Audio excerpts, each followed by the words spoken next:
I think that one's just even frankincense as well. That's cool. Yeah, man. Love it, bro. Right, shalom, shalom. Shalom. We're the Hebrew Israelite, all right? And we're coming in, week in and week out, man. Church of Yahawashi, second circle, with the brother Yahawashi, and brother Mayam, Right, Mayam, man. Right, so before we start, we'll turn to the east. We'll give our praises. Yahawashi, Yahawashi, Wadash. All right? Double honors to the apostle, and elders of GMS who teach and rule well. Right? Double honors to Malakashan, who teach and rule well as well, And the brothers in the other camps too. Right. Peace, salutation to the Church of Yahawashi, the brothers, Malakim, and peace, salutation to the brothers,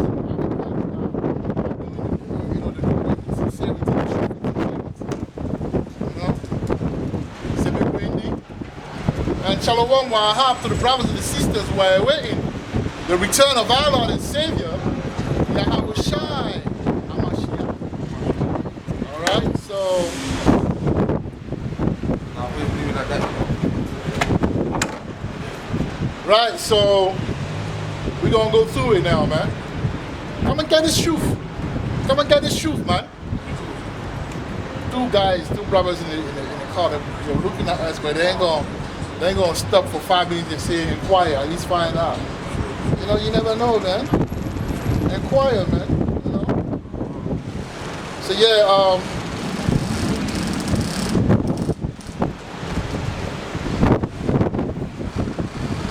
it's windy, but through the Spirit guide us, man. The Spirit guide us. Right. What was it? Rain, isn't it? Yeah. Oh, that was beautiful, Two man. rainbows. After that, we had the biggest rainbow. It was beautiful. After we were wet, calm. Yeah, that was beautiful, man. So, right, so today we're going to go into, the new wine, man. All right, the new wine, and, we're going to, the new wine. Read Isaiah 5 and 7. Isaiah 25 and 7, man. My brother asked me one day, what's the new wine? That's the answer that I gave him. Today, you will see, you will be like, wow, it's beautiful, man. The Most High really, revealed it, to the Church of Yahawashi in order for, his work, to be carried out, in order for his prophecy to come to pass, because he's the commander-in-chief, man. So read it, man. Isaiah chapter 25, verse 7. Right? He will destroy in his mountain, right, the face of the covering, the face of the, right, cast over all people, right. So the face of the covering of the all people, and the veil, right, a veil that is spread over all nations. See that? So even us, when we came in the truth, we had a certain understanding, which we still uphold, that we still have, that is the truth, but it was limited. So now the Most High decided to go deep into things. So basically, like the Bible says, nothing, go to and Luke 12 and 2. And this is what's happening as well with the new wine. Luke 12 and 2. What does the Bible say about, these truths, man? This is Luke chapter 12, verse 2. For there is nothing covered. For there is nothing covered. That shall not be revealed. That shall not be revealed, man. So, no stone will be left unturned, man. No stone will be left unturned. So ultimately, what the Most High is doing is, everything that, for example, the land, as far as the location of the land, by now you should know where the land is. The Most High was able to, show, where the land is by so many proof and things like that. You can't make it up. All right, as far as the 12 tribes as well in the West Coast. And then we're gonna go to a bit more of that. All right, so that's beautiful, man. Finish it off. Right, finish it off. Neither hid that shall not be known. Right. Read that last part again, that last part. 12 and 2, innit? The last part of 12 and 2, yeah. The last part, even something that shall be known or whatever. That shall not be revealed. That shall not be revealed, right? Neither hid. Neither hid, right? That shall not be known. That shall not be known, man. So that shall not be known. So that shall not be known, meaning we will know all things, man. Obviously, you got a precept, of prophesying in part and knowing in part. Obviously, we don't know everything. No. We don't know everything. We will know everything in the kingdom, but right now we don't know everything. But we will know what is supposed to be known. What is supposed to be known, we will know it. Right? So, why did Yahawashi chose the disciples from the land of Zebulon and the Naphtali? Now, we did a video about it. Malakashan did a video to show, where certain part, of Israel, is and that. But today I'm just going to use few realities, few elements, to point to where it is as well, so that, your faith can be increased, right? So you might wonder and say, where is, Zebulon and Naphtali? We all know that Zebulon and Naphtali was around the area of Tyre and Zidon, which is today known as Lebanon, all right? Lebanon, but actually, when you go into the etymology of the term Lebanon, it means whiteness. Oh, sure. All right, that's one, and that goes into, the white part in the certain region in Morocco, where for example, if you look at Africa, the head of Africa is Morocco. If you look at the head of Africa, which is Morocco, from the Strait of Gibraltar, right? Gibraltar. The Strait of Gibraltar, okay? What's going to happen is that you're going to see some whiteness, a white cover.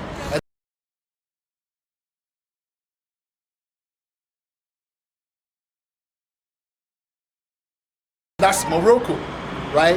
And when you go in Morocco, you will see they have a vast, field of cedar trees. Cedar trees, all right? So cedar wood comes from, right? Good wood. Right, very quality wood. And what they will do is, they will make you, honestly, they're planting a lot of trees in Lebanon. But even that, again, when you compare it to the one in Morocco, you can see that the one in Morocco always been there. So my point is, Naphtali and Zebulon is around the way of Tyre and Zebulon. So that's what we're going to go into before we get into the next, the next phase or the next stage of the lesson. So let's go, right? Let's go. So before we start, I'd like to say this. Zebulon and Naphtali, that region, was a dispatch area, all right, which is a symbolic, all right, a symbolic, and I will explain that symbolic, right? Now, believe it or not, Naphtali and Zebulon goes back to Tunisia. Yeah, Tunisia, right? Tunisia, Algeria, Tunisia, that area. It's just still Africa. Algeria, especially Algeria. Okay? We're gonna prove it, man. So what we're gonna do is this. Go to Luke 13 and 32. Luke 13 and 32. And everything that I can show as far as display, and pictures and things to, and blue letter etymology to kind of like, put an emphasis on what we're speaking about. You'll see it on the edit, on the final editing. Yeah? I can usually do it. So honestly speak louder because we're going to Okay. Luke chapter 13, verse 32. Right. And he said unto them, Go ye, and tell that fox. and tell that, that's Yahawashi speaking. He's speaking about who? Herod, right? So read it from the top again. I want you to pay attention. Carry on. This is Luke, Right? chapter 13, verse 32. Right. And he said unto them, And he said unto them, Go ye, Go ye, and tell that fox, and tell that fox, Behold, behold, I cast out devils, I cast out devils, and do cures, right? and I do cures Right? today and tomorrow. Right. So, And, carry on, Mala. So like that. and the third day Right? I shall be perfected. Right. You know? Yeah. Right. So the reason why he used tell that fox, all right, is because, you know, there's in literature, in speech, you know, we use certain elements in our speech because of familiarity. You know, it might be, you know, a dish, you know, a dish that we're familiar to, and that we use in our awareness to speak. For example, if you wanna, you know, joke about someone, say, look at that guy, look at that jerk, man. He's a jerk, right? So, you know, it could be. Oh, Yahawashi said it, yeah? Yeah, it could be like, you know, because of the jerk chicken, something like that, you know, the fact that he eats jerk chicken. No, America said it, he's a jerk. Right. I mean, like he's a dickhead. No? Right, he's a jerk, right? But I'm using that to explain something, to say that sometimes the language is used because we're familiar, you know, use an element of our culture in our language because we're familiar with it. It's in our everyday life. I'm saying that to say this. Yahawashi say, go and tell that fox, which is Herod, that I'm, you know, doing miracle and people are being cured and that, because if you look in Algeria, yeah, if you look in Algeria, they have a fox, a desert fox.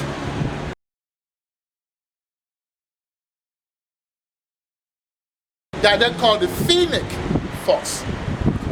And that fox, I'll put any in as well, and that fox is so popular that even the Algerian national football team has that as an emblem, a logo. So if you want to speak about the Algerian football team, you say the Phoenix of Algeria.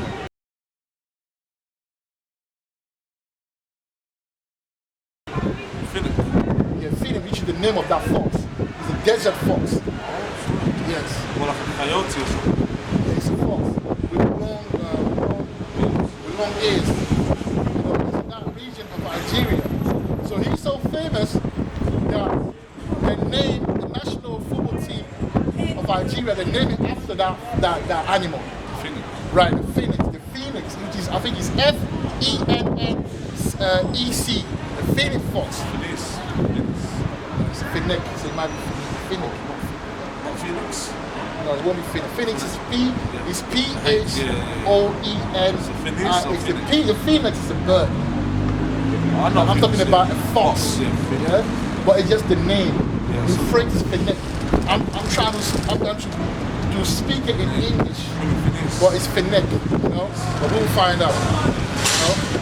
So yeah, that's what it is, man. Right? So that's an indication that Yahawashi was speaking from that area. That's why he says that. Now I want you to go to further prove it. Even Ezekiel spoke about that as well. You know, even because you have to remember that area is Israel, you know? And our people used to dwell there a lot. Zebulon and Naphtali, all the tribes used to dwell there. Why? Because it's by the Galilee Sea. And you know when it comes to that, you got fishes, you got money to be made. It was a nice place to live. So a lot of the tribe used to be there. You know, and all that's why the most Yahawashi found all the tribes there, all the disciples there, man. Right? Now, go to Ezekiel. What number? Ezekiel 13 and 32.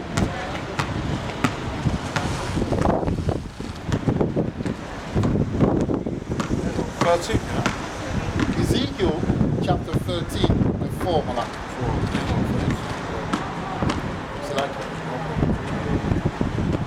This is Ezekiel chapter 13, verse 1.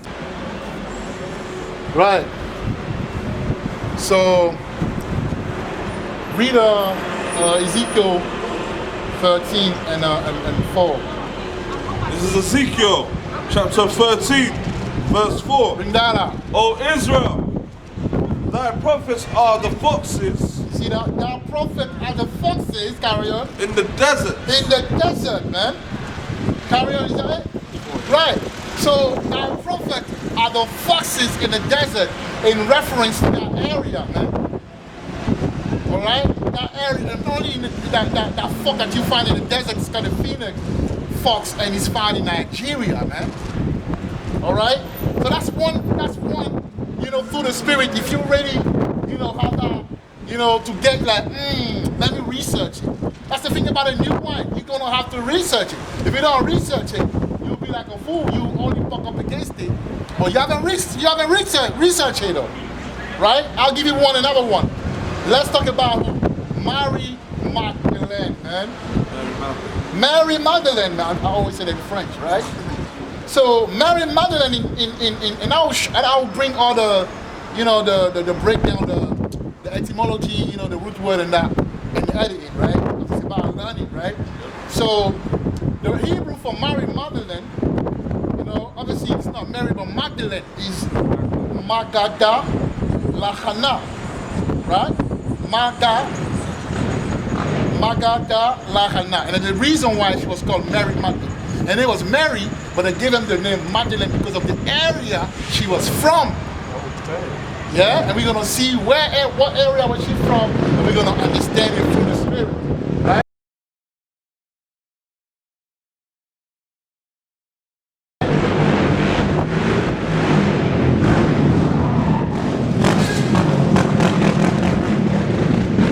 When I go to Luke 8 and 2,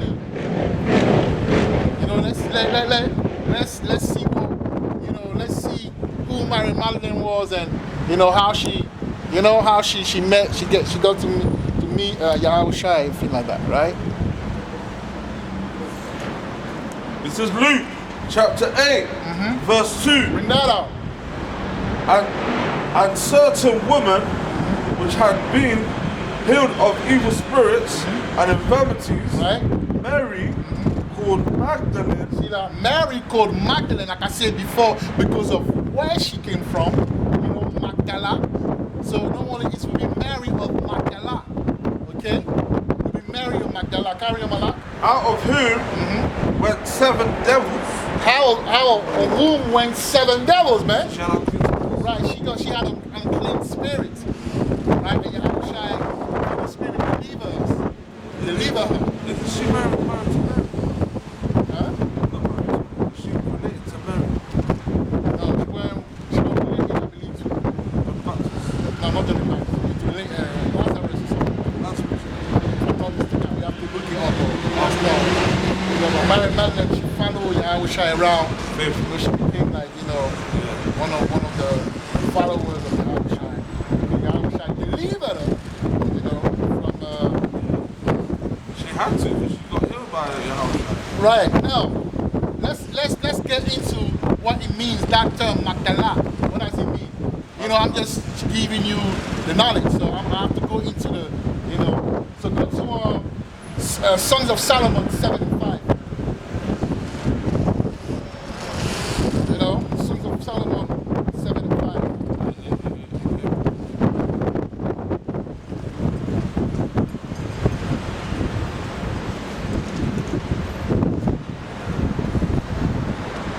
Yeah, we're battling the winds, man.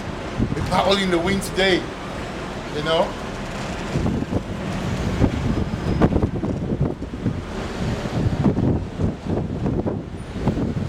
Songs of Solomon. No, Song of Solomon is in the Bible. I mean, it's on the normal, Apocrypha is part of the Bible. You know what I mean? You know what I mean by that.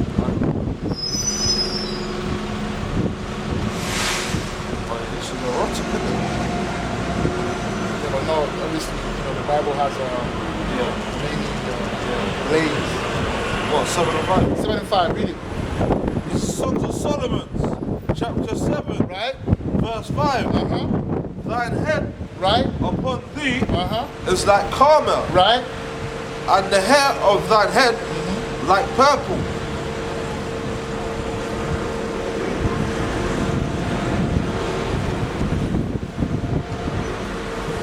Now read from Malak, like 4, man. It's the Songs of Solomon. Don't worry, bro.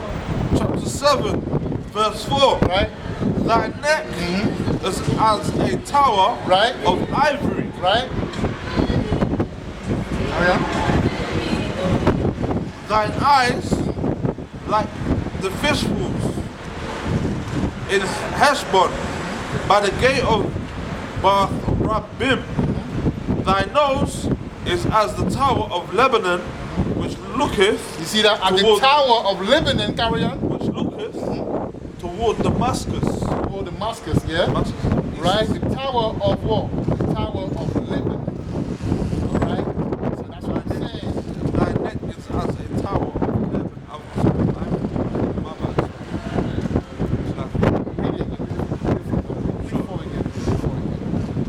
It's We're back all inside. Yeah. It's the Songs of Solomon, chapter 7, Right? verse 4. Right? Yo, Darren. Yes. Yeah.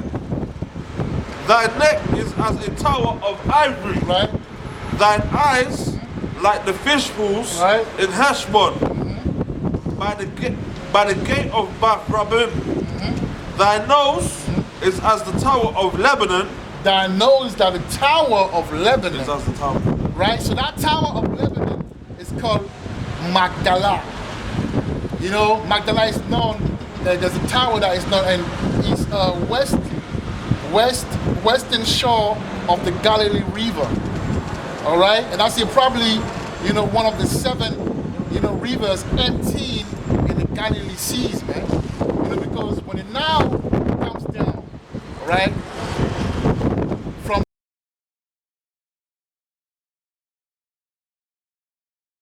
from Uganda, when you go all the way down, it empties in the Galilee Sea, which is known as the Mediterranean Sea, right?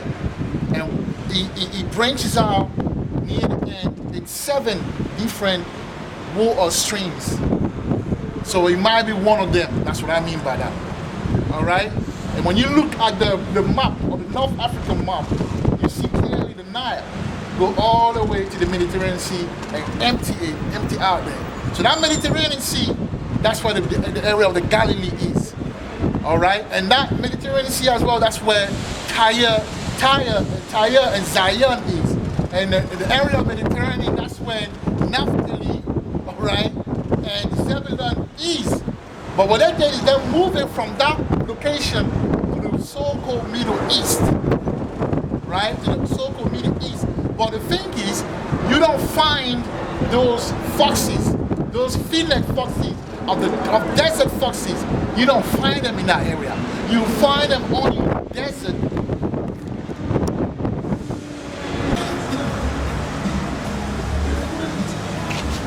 Right, shalom, Israel. We have to come back to the old base, because obviously we battling the winds, man. It's crazy.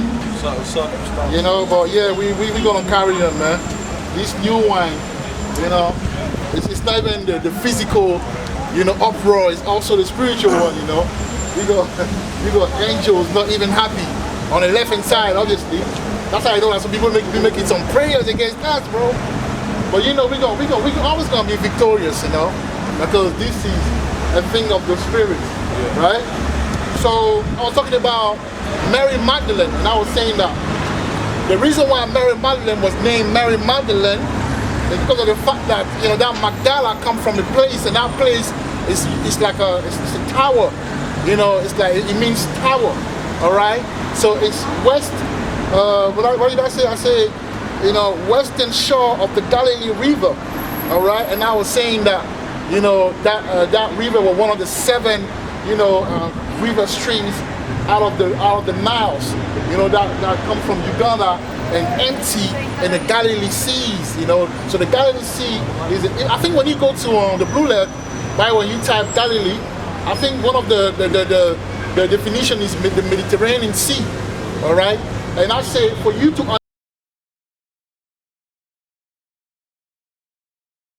understand that the Mediterranean Sea was, by the Algeria, Tunisia, and Morocco side, is the example that I gave you of the fox, the fin-necked fox, all right, the fin-necked fox, man.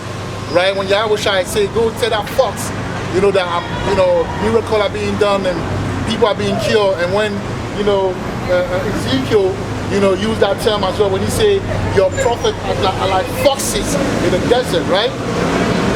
So that's one of the way. And then we went into, the Mary Magdalene. And I say actually it's Mary of Magdala, all right? And that tower is actually, if you, and I want you guys to read, Joshua 19:34 to 38, as far as the territory that was given to Naphtali, or the children of Naphtali, all right? So there's another term, which is Magdalal, which is the Tower of Yahweh, one of the fortified town in Naphtali, all right? Now let's go to Joshua 20:7. Still dealing with that area of Naphtali where the sister Mary of Magdala comes from. All right. So Joshua 20. Joshua 20:7. Right. So what you need to understand as well is that term Galilee is actually means circuit as well. And when you look at the part of the Mediterranean Sea between Algeria, Tunisia, and Morocco, and Spain, and Cyprus, and that, it makes like a circle. You see? It makes like a circle. So that circle is the Sea of Galilee, that area there. All right, and that's where you find as well the body of water they call, the Strait of, Gibraltar. All right, the Strait of Gibraltar. So we will have a lesson when we go deep into that part, but I'm just using those elements to make you understand that part that we talk about, the Naphtali and Zebulon and the Tyre and Zidon, pertaineth to that area of the west of Africa that is known as the north of Africa, which is the west of Africa, because these countries are called the Maghreb, okay? The Maghreb, which means west in Arabic. All right, now I want you to read Joshua 20:7. Joshua chapter 20, verse 7. And they appointed Kadesh, right, in Galilee, and I appointed Kadesh in Galilee, carry on, in Mount Naphtali. In Mount Naphtali, you see that? So Galilee pertained to Naphtali, that area there. All right, now, carry on, finish it. And she said, in Mount Ephraim, right, and Kirjathraba, which is Hebron, in the mountain of Judah. Right, so I'm just using the Kadesh, in the mount of Naphtali. All right, so these were like refuge cities, so he was just mentioning it. Now I want you to go to 1 Kings 9, 11, and 12, and we're going to understand something. All right, we're going to understand the relation between, or the correlation between, the Galilee Sea, the Galilee Sea and the how do you call it? The Galilee Sea and the Tyre and Zidon that they're called Lebanon today. All right, and I explained that Lebanon is nothing but a term meaning whiteness. And I explained at the top of Morocco is whiteness, because when you look at from Spain, you will see that from that body of water called the Strait of Gibraltar, you will see the whiteness has to do with the snow that permanently stays on. And when you go now in those deep forests of the cedar trees, you're gonna see, laying down the whiteness. That's why they mean by Lebanon. So Lebanon is not even a country. Lebanon is an area. But they moved it where they wanted to move to perpetrate that lie, and they called that country Lebanon. All right. So this is why we have to open our eyes and go deep into the research through the spirit and understand that reality, because it's that time. All right, it's that time. Now I want you to read 1 Kings 9, 11, and 12. This is 1 Kings, right? Chapter 9, verse 11. Right. Now Hiram, the king. Haram. Now Haram. Right. Now you know that Haram was the king of what? Tyre and Zidon. Let's read it. Now Hiram, the king of Tyre, Right. had furnished Solomon Right. with cedar, With cedar, trees, yeah, and fir trees, and right, and with gold, according to all his desire. right, And then King Solomon gave Hiram right, 20 cities right. in the land of Galilee. 20 cities in the land of Galilee. All Verse right, 12. And Hiram right, came out from Tyre right. to see the You cities. see that came out from Tyre, so it lets you know that Zebulon and Naphtali are not far from that area, Tyre and Zidon. All right, and we've proven it to you, thus far, that area is to do with the western part of Africa, the place that we call the North Africa today. All right, carry on. No, sir. Verse 12. Right, And Hiram came out of Tyre right, to see the cities which Solomon right. had given him, I've given him, and they pleased him not. and it pleased him not. All right, and it pleased him not. So that's the account right there. Now there is a town in that area as well called Caesarea, right? I want you to read, and that's that town where the what's his name, Cornelius comes from. So I want you to read Act 10 and 1, right? Act 10 and 1, This is Acts chapter 10, right? verse 1. Bring it out. There was a certain man There was a certain man, in Caesarea yes, Caesarea, right? called Cornelius, Called Cornelius, a centurion right? Centurion, of the band right? called the Italian Right, band. right. Now you're gonna understand that area back in time was an area, a Roman area.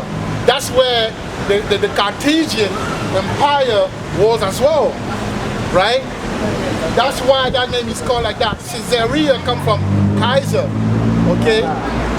If you know about Julius, Julius Caesar, right? So that's place Caesarea Philippi, right?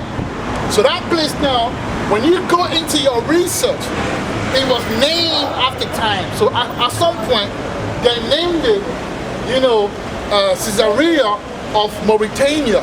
If you go into the African map, you will see that Mauritania is on the northern, western part of Africa, extreme west, right? But before, all that area of Morocco, Algeria, and that was named Mauritania. Why? Because the Moor were there. See, people overlook that fact. The Moor were there. All right. Now, in our research, we found. So if you go right now to Algeria, yeah, I believe. Let me check. Yeah, to modern Algeria, and you're looking for the term. You look for that place, Caesarea, you won't find it because they changed the name. You know how they change name over time. Yeah. The name got changed. So we're gonna put, that understanding in the editing as well. But I'm letting you know what's the name.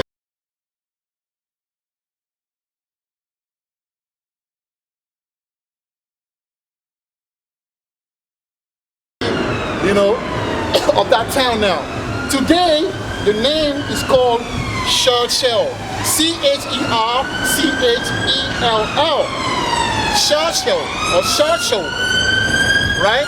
But it used to be called Caesarea in Nigeria,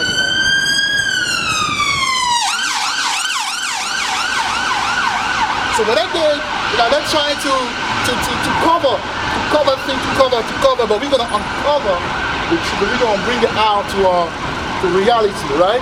Now, I have something to say before we get into the lesson.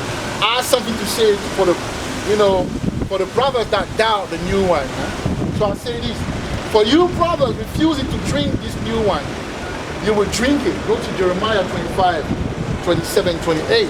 If it's your destiny to drink it, you're gonna sit down, you're gonna research it, you're gonna find out about it. If it's not for you, you're gonna drink it and you're gonna vomit it like some brothers are right now. All right. So I'm gonna find Jeremiah 25. This is the book of Jeremiah, 27, 28. chapter 25, verse 27. It's not here. Therefore, thou shalt say unto them, Right? Thus saith the Lord of hosts, God of Israel, carry on. drink ye and be drunken, Right? and spree and full. You see that? Read it again from the top. Read it again from the top, man. No. It's not a game, bro. This is not a game. Read it again from the top, man. This is the book of Jeremiah, Right? chapter 25, Right? verse 27. Therefore, thou shalt say unto them, thou shalt say unto them, thus saith the Lord thus say the Lord of hosts, right? the God of Israel, Right? drink ye Drink ye and be drunken and be drunken. and spew and full. You know how you drink too much and then you fall, like you see on Saturday in the weekend, Saturday in the weekend, in town. That's what the wine is doing for brothers.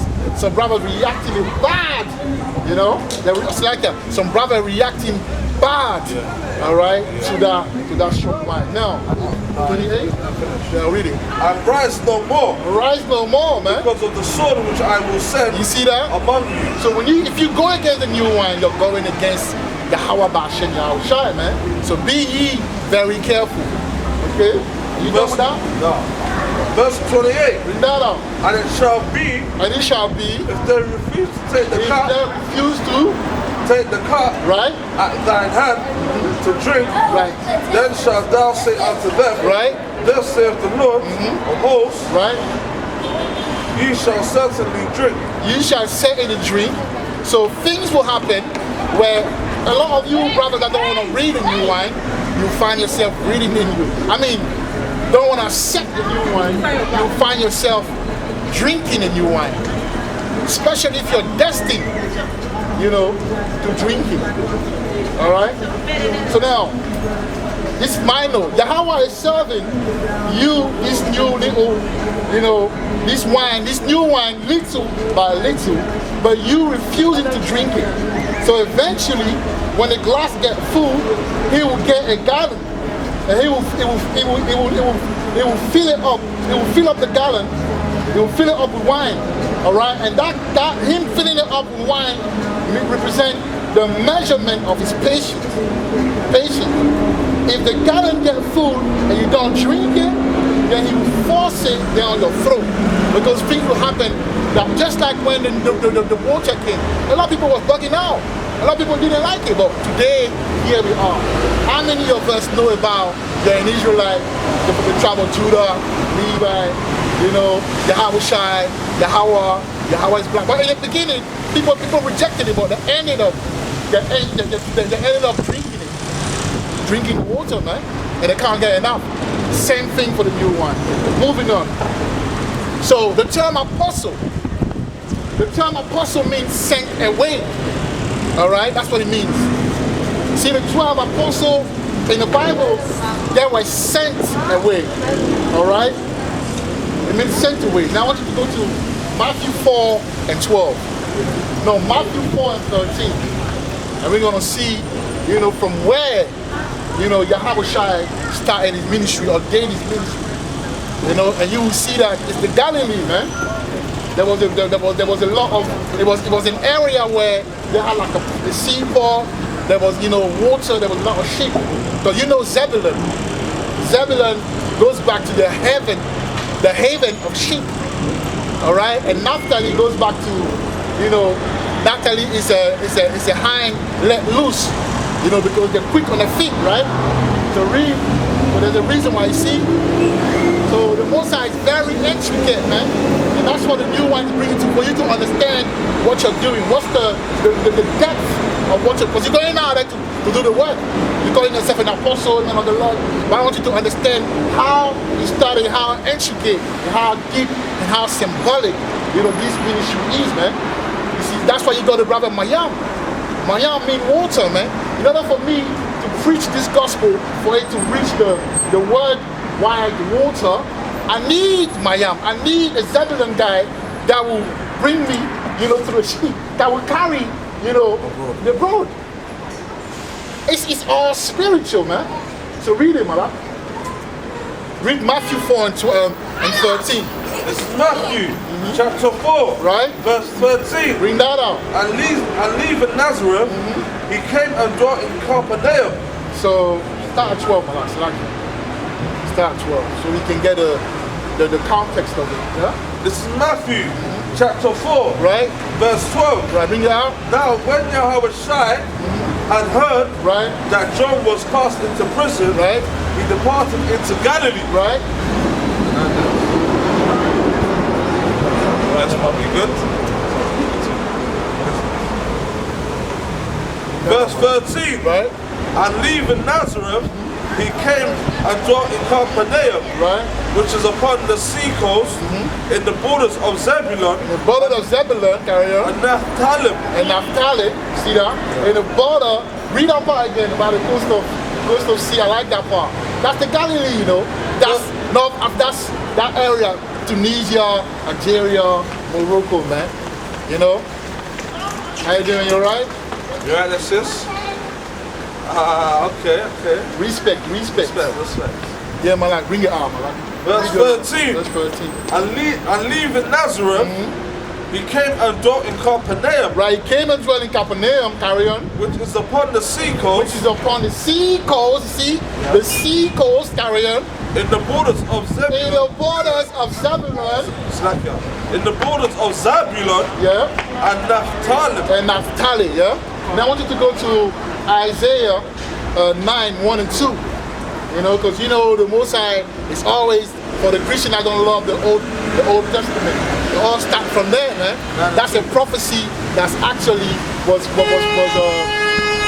a prophecy that was coming to pass. Yeah, man, like, read it.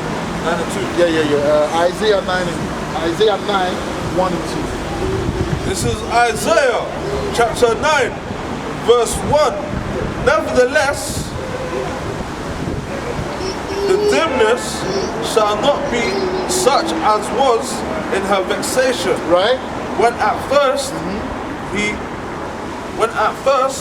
he lightly afflicted the land of Zebulon. And the reason why he afflicted the line of Zebulon, because that area is that area from where the 10 tribe left. That area is where the 10 tribe used to dwell. And from that, when they left, you know, that place that's called, you know, Assyria, which we're going to show you what Assyria is, not today, but you're going to show you they went to the Euphrates. You're going to understand the connection between the Euphrates and the river Nile. It's that deep. And then they went to that area. And from that area, they left through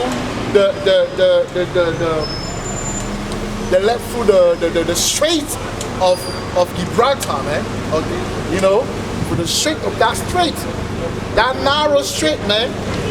You know, because Euphrates mean to break forth. And when you look at that circle of the Galilee, the only place that have a little opening is the strait of Gibraltar, and that's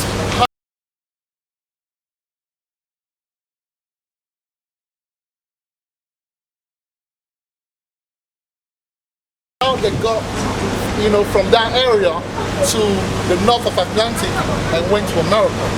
You know, but that's something that we will teach in, you know, the next installment or the next episode. You know, whenever the Most High desire. You know, right. Yeah, of course, you have to finish it all. You have to let it, you know, break it. Right, that's how it is. Carry on.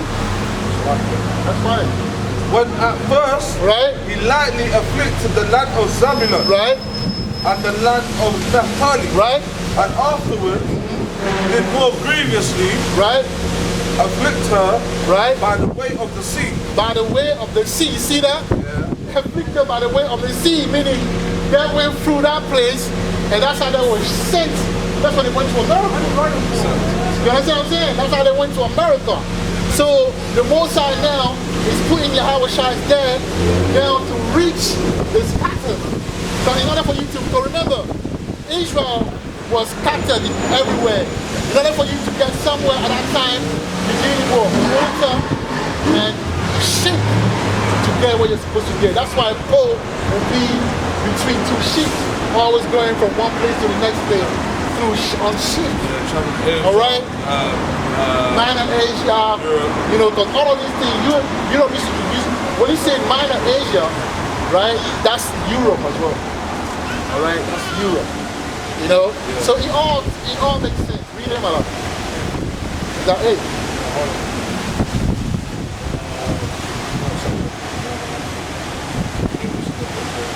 beyond Jordan, right? in Galilee of the nation. You see that? And when they say in Galilee of the nation, that's because there was a lot of, you got the other one, you have the Caribbean side, which many of the Phoenicians, we were seafarers, and also you have the Greeks, you have the people from Cyprus. That's what Barnabas is from Cyprus, man. So from that place, you just go into Europe, you know, by way of sea. You know what I'm saying? And that's where I believe Paul had that, you know, that situation where, you know, I forgot the term, but you know, his sheep had an issue, and he found he had that wreck, that shipwreck. That same area, you know, that same area, and we're gonna make a correlation between Second Ezra's, 13, and you know, yeah. I'm just explaining, my love. I'm just explaining. You gotta be patient there, you know, yeah. Carry on. Sorry, go to verse 2.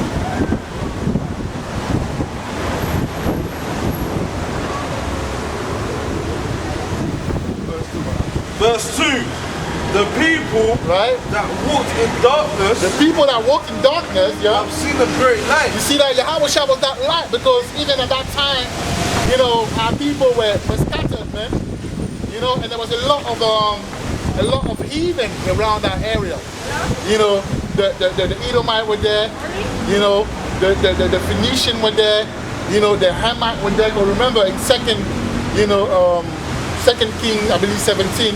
He talks about when the 10 tribes were removed from that area, they brought a lot of the Hamite came from that area. You see, so yeah, read it. That's what it means by that. Darkness. You know, read it. They that dwell in the land of the shadow of death, upon them have the light shine. You see that? Calm. So that's for the reason why Yahawashi, you know, came. You know, from that. I mean, started his ministry in that region. It's very symbolic. So I'm reading now my notes. We're getting there, right? In order to send a message to the world, you need Zebulon and Naphtali. You know, because Zebulon, according to Genesis 49 and 13, is a haven of ships. All right. If you read, go quickly to Genesis 49 and 13. Let's read about Zebulon. 13? 13? No, Genesis 14, it's like a 49 and 13 here. Sure. Genesis 49, verse 13. When I told you when I came from yours. Yeah. This is the best. Oh, that's the one you're talking about. Yeah. I'm going to find it randomly. Oh, yeah. I saw Zebulon. Yeah. Okay, let's go. That's right. This is Genesis, chapter 49, verse 13. Zebulon shall dwell at the haven of the sea. Right, Zebulon shall dwell at the haven of the sea, and he shall be for an haven of ships. And he shall be for an haven of ships. See that now? Yeah. Jump to 21. Okay. Same chapter, go to Naphtali. And his border shall be unto Zidon. You see that his border shall be unto Zidon. All right, so you've got Algeria, all right, and then you've got the Phoenicia, that area. You got Morocco, and see that all it's the same place, the same area, sharing all the same body of water called the Galilee, Sea of Galilee. You see? So go and read verse 21 now. Verse 21. Right? Naphtali is a hind. Is a hind. Let loose. Right. Naphtali is a hind left loose. Right? Loose, yeah. He giveth goodly words. Right, because Naphtali is swift on his feet. You know, when you take the sheep, all right, to bring the messenger, to bring a message, you need a messenger that's quick on his feet, man. Quick on his feet. All right, quick on his feet. Bring out a message. All right. Naphtali, man, is a messenger, a good emissary. All right, and it's quick as well. All right, so when we tell you that, you know, that guy, what's his name again? That quick Jamaican, Usain Bolt. is Naphtali, man, because his gift. You see, one thing about running, you have it. Huh? But not banana. No, it's not banana. It was fast. See, the tribe, the manifestation of the personality, of the character, of the prowess, or the quality, or the talent represent the tribe they're from. Yeah. We gotta be spiritual to understand that. Of course. Right? Now, so that represents the goodly mule, the messenger that the Naphtali is, and the water represent, the sheep, the transport, the transportation of the prophet from one place to the next place. So it was very symbolic, very symbolic, because this truth was going to reach the whole world. But in order for you to move goods, you move them on water through ships with messengers. All right? People that bring it from one place to the next place. I want you to go to Proverbs 25 and 5. 25 and 25. Proverbs 25, verse 25.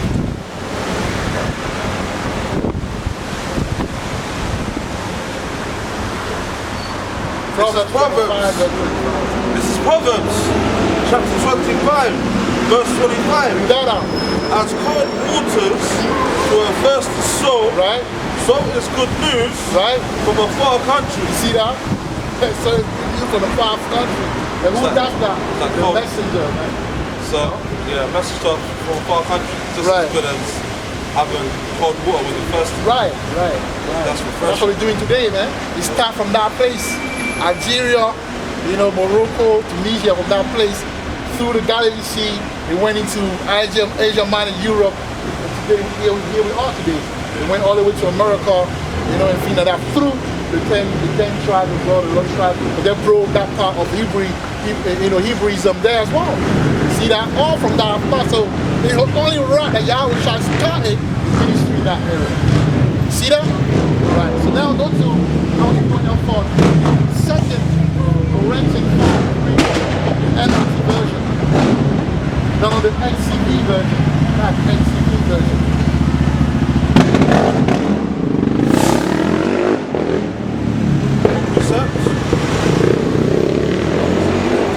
Corinthians 4 and 3, tap NCV version.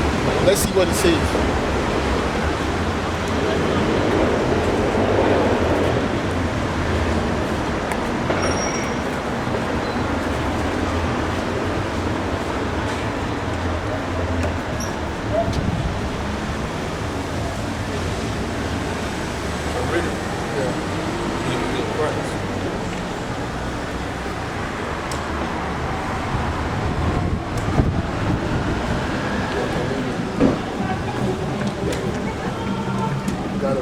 So now, Philip, the Apostle Philip, man.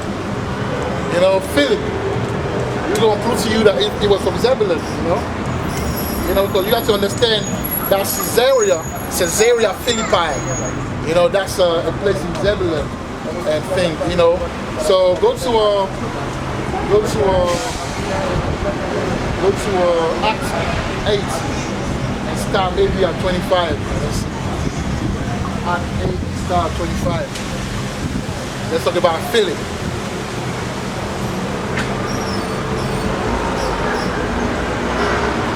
This is the book of Acts. This is Acts chapter 8. Yeah? This is Acts chapter 8, right? Verse 25. And they, when they had testified and preached the word of the Lord, returned to Jerusalem, right, and preached the gospel in many villages, right, of the Samaritans. See that? Carry on. Verse 26. And you have to understand, Caesarea was in Samaria as well. And Samaria was the capital. Samaria. Samaria.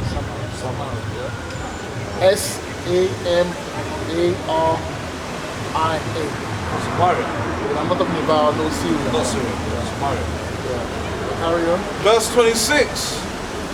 And the angel of the Lord spake unto Philip, right, saying, Arise, and go toward the south, right, unto the way that goeth down from Jerusalem unto Gaza, Right. which is desert. Alright, carry on. Verse 27. Which what? Desert, yeah? You see that? You see that? Talking about, Talking about the fox. Morocco, yeah. Talking about the fox in Nigeria. Algeria, Yeah?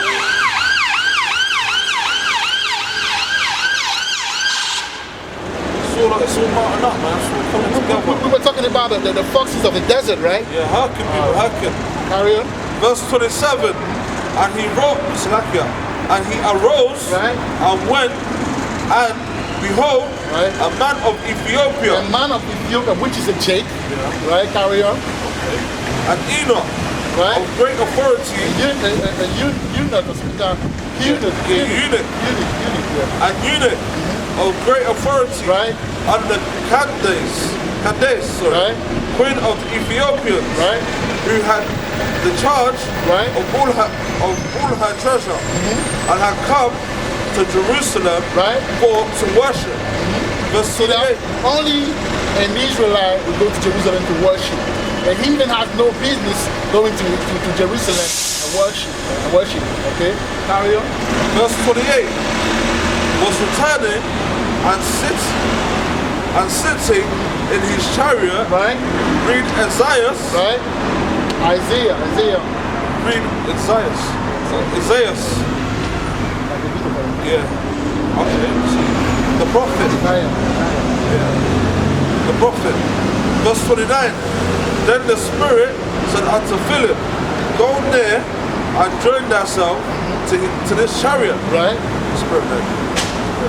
Verse 30. Right? And Philip ran thither Right? to him and heard him. Run fever. Yeah? Yeah. And Philip ran thither, Salakia, to him Right? and heard him read the prophet Isaiah and said, understandest thou what thou readest? Right? Carry on. Verse 31. And he said, how can I, except some man should guide me? Right. And he desired Philip. See that Philip was sent there, and he would do something that will reveal his identity. He would do something that will reveal what tribe is from. Carry on. And he desired Philip that he would come up and sit with him. Verse 32. The place of the scripture which he read was this. He was led as a sheep to the slaughter, and like a lamb dumb before his shearer, so opened he not his mouth. Verse 33. Right? And his humiliation, his judgment was taken away. And who shall declare Right. his generation? Carry on. For his life is taken from the earth. Right? Verse 34. And the eunuch answered Philip and said, I pray thee, of whom speaketh the prophet? This, of himself, or of some other man? Right? Verse 35. Then Philip opened his mouth and began at the same scripture and preached unto him Yahawashi. Verse 36. And as they went on their way, they came unto a certain water. They came onto a certain water. What did we tell you about Zebulon? A haven of sheep. You need Zebulon. Everything has to do with water has a big significance when it comes to the tribe of Zebulon, especially in the ministry and things of that nature. Yeah? Yeah, of course. So a Zebulon I would be very good in what? If you did a business today, if you did import and export, you will be prosperous. You see? So growing your tribe is growing your tribe is good or not? Yeah, it's good. Carry on. Read it. And the eunuch said, see, here is water. You see that? What doth hinder me to be baptized? Right. See that? So Philippi was from the tribe of Zebulon. Carry on. Verse 37. And Philip said, if thou believest with all thine heart, thou mayest. And he answered and said, I believe that Yahawashi is Christ, the son of Yahweh. Verse 38. And he commanded the chariot to stand still, and they went down both into the water, both Philip and the eunuch, and he baptized him. Right. So Philip baptized the Ethiopian with water, mayam. Okay? And also 4 of the disciples were fishermen. John, James, Peter, and Andrew. Let it mean that they were now from the tribe of Zebulon. Just mean that you know, even the profession at the time has everything to do with the ministry and with the prophecy behind the ministry of Yahawashi. That ministry was going to go around the world. It was going to go through water on sheep and with messengers. All right, global. So that's what it meant. All right, and these were major disciples. All right, if you want to go fishing, you need a Zebulonite. If you want to travel, you need a Zebulonite. You know, and that's why I have mayam as the reader. All right, so mayam is there for that. You know, mayam is there for that. All right, most of the tribes were scattered across the waters. So in order to get a message across, you need the water and the sheep. Right? Then you need Naphtali, the messenger, who would carry out the message. I want you to read Habakkuk 2 and 2. Habakkuk 2 and 2. You know, that's regarding Naphtali. That's an example of, you know, how fast you're supposed to be in these truths. Man. You know, you're supposed to be. That's what the Bible says. You know, do not haste to do the work of the Most High. Man. You gotta be quick on feet, like Naphtali. Yeah. So read it. This is Habakkuk chapter 2, verse 2. And the Lord answered me and said, write the vision. This is Habakkuk chapter 2, verse 2. And the Lord answered me and said, write the vision and make it plain upon tables. Write a vision and make it plain upon table. Carry on. That he may run that readeth it. See, that he may run that readeth it. You know? So that's why the importance of that symbolic behind Zebulon and Naphtali. You know, the prophecy regarding. So that was the perfect place for Yahawashi to start through the Spirit. Alright? For Zebulon to be able to move, you need water, right? To move. That's why John the Baptist had to come with the water, because without the water, Zebulon can move the sheep. You know, little spiritual understanding here, right? That can be discerned, you know, spiritually discerned, right? So Yahawashi starting his ministry in that area was symbolic. All right? Caesarea Philippi was the severed area from Zebulon, right? That's why Matthew was in that area. He came back in his lot as a Levite. All right? He came back in his lot, and as a Levite as well, you always come back, for the most part, right, as either a law enforcer, a judge, a lawyer, a policeman, a tax collector, or even a teacher. All right? That's why Matthew came back as a tax collector, right? And he was the reincarnation of Julius Caesar. But remember, Julius Caesar is the one that came back with the tax. Why? Because Jake was gone and Jake was doing his own thing. He came back with the taxing people. All right? So Matthew was a tax collector. It was the reincarnation of Julius Caesar. Matthew means the gift of Yahweh. All right? Julius Caesar was the one who started the taxation. Because Jake at some point wasn't paying his tax. All right? And Issachar, I'm just saying it, I'm just dropping new gem for you guys.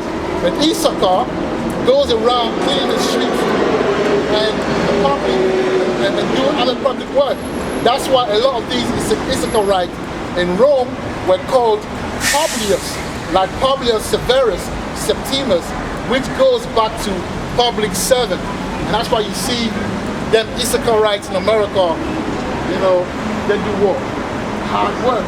They will do your garden, they will do the street work, they will pave the road and things of that nature. Very good at that, because it's nature. All right? Now,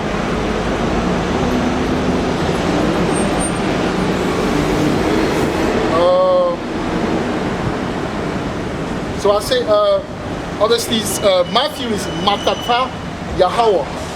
All right? Matata Yahweh. So it means gift of Yahweh, which goes back to Yahweh giving the tribe for a service. You gotta understand that. The Most High give the tribe of Levi for a service to Israel, man. All right? And Yahawashi paid his tithe too. That's why Matthew was around him. What did he say? He said, when those wicked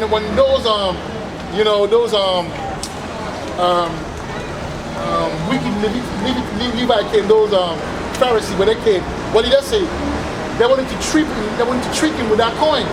And he said, who is that on the coin? They say, Julius Caesar. And he said, give to Caesar what belongs to Caesar. And he was paying his tithe, and that's why Matthew was around, man, to represent that Levitical priesthood and order. So Caesar came back as Matthew, right? Matata Yahweh means give to Yahweh, which goes back to Yahweh giving the tribe for a service, right? Yahawashi paid his tithe, all right, too, because he knew, that Caesar Julius was the one who set up the tax system. That's how Yahawashi paid his tithe. Yahweh paid his tithe. So Levi is the tithe that Yahweh paid to the tribes. So you get that? Levi is the tithe that Yahweh paid to the tribes by severing Levi for the service. That's how he was paying his tithe to the tribes. If you can receive it. All right? So Levi is a tithe that Yahweh paid to the tribes. He took the 10 tribes and removed the Levi and severed them for that purpose. Why? Because, things weren't going according to plan. So Yahawashi removed the Levi. A lot of the Levi went to, they went along with the 10 tribes also, they went to Europe. So we spoke about that. The Irish, the Scottish, the black and white, or the checkered black and white that was already the symbol of the Freemason. All that goes back to the Levite, man. So they went to Africa, the church board and picture. All right? So now, if you take, that symbol, the last symbol, the last symbol, the 22nd symbol, of the Lashimana Kwadata. If you take it, it looks like a Caesar, man. It looks like a Caesar. If you look at it, right? And also, Septima Severus look like a Septima Severus goes back to being severe. When someone say, oh, this guy is severe, it means that he's what's the term? Serious. Serious is another term as well. Yahweh was austere. You see? Severe. So that is another proof that, that term severe goes back into those Israelites, those Levites, man. Alright, severe. That's why the Levites are serious people, man. Because they bring the judgment to Israel. Alright? They bring the judgment to Israel, man. Alright? Now, go to Genesis 4, Genesis 49, 5 and 6, and let's see why the Levites are serious people. And they hate you as well, man. Because they're not here to play, man. They're here to bring the order, man. What you think this is? You think it's a joke? Hey, around Levi, you're going to have to be serious. But Levi going to rebuke you. Yeah? Levi going to put you in place. Levi language. Yeah, we can joke, but when it's serious time, it's serious time. No playing around that. So we're going to show you that. Genesis 49, 5 and 6. This is Genesis chapter 49, verse 5. Simeon and Levi are brethren. Instruments of cruelty are in their habitation. Right. Verse 6. Oh, my soul, come not thou into their secret, unto their assembly mine honor. See that? Be not thou united, for in their anger they slew a man. In the anger they slew a man, man. And in their self-will. And in the what? And in their self-will. Right. They dig down a wall. See that? So That's Levi for you, man. Right? And yeah. So another one as well, another little thing I want to give you, yellow gem. And Septimus goes back to the 7, which is the sickle. Alright? So the term 7 in Ashwana Kwadasha will be, you know, Za. Alright? Za. Which we go back to Zayan. Zayan means sickle, harvest. You cut, you know, cut, yeah, for to harvest.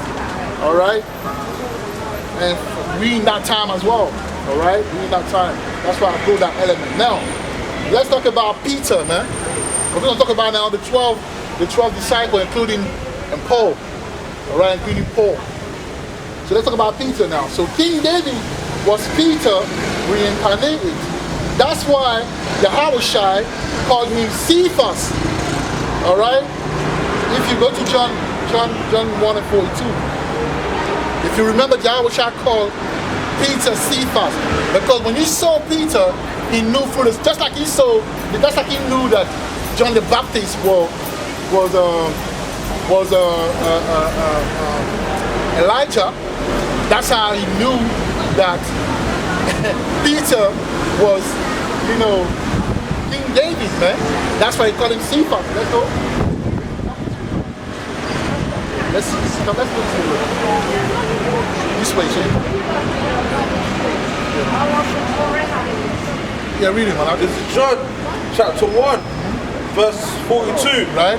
And he brought him to Yahawashi and said, when Yahawashi beheld him, right, he said, Thou art Simon, the son of Jonah. Thou art Simon, the son of Jonah, right? Thou shalt be called Cephas. Thou shalt be called Cephas, which is by interpretation a stone. You see that? A stone. Now let's get into the depth of why Peter was called Cephas by Yahawashi, yeah? So he said King David was Peter, all right? Reincarnated.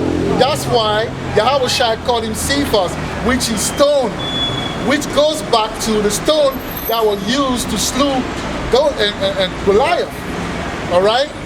The rejected stone has become the cornerstone because David was rejected but ended up giving like a liberation to Israel by killing Goliath with the stone, man. Alright? All the precious stones are found within the stone. Meaning like when you go to the stone, the diamond come out of it. It's a stone that was put under much pressure that created diamond. Alright? So it means something though. That's the reason why in Acts 2 they were all in order under Peter. Right? So all the precious stones, yes, are found, but the church is the precious stone. Yeah? All the precious stones are found within the stone, so you must be under Peter. Alright? For the brothers who say that Peter is not the head, Peter is the head. Because what? David is, that's what I say, the tabernacle of David, Amos 9 and 11, the tabernacle of David is being raised back up. Alright? Why? Because David is the head, and Peter is the head of the church.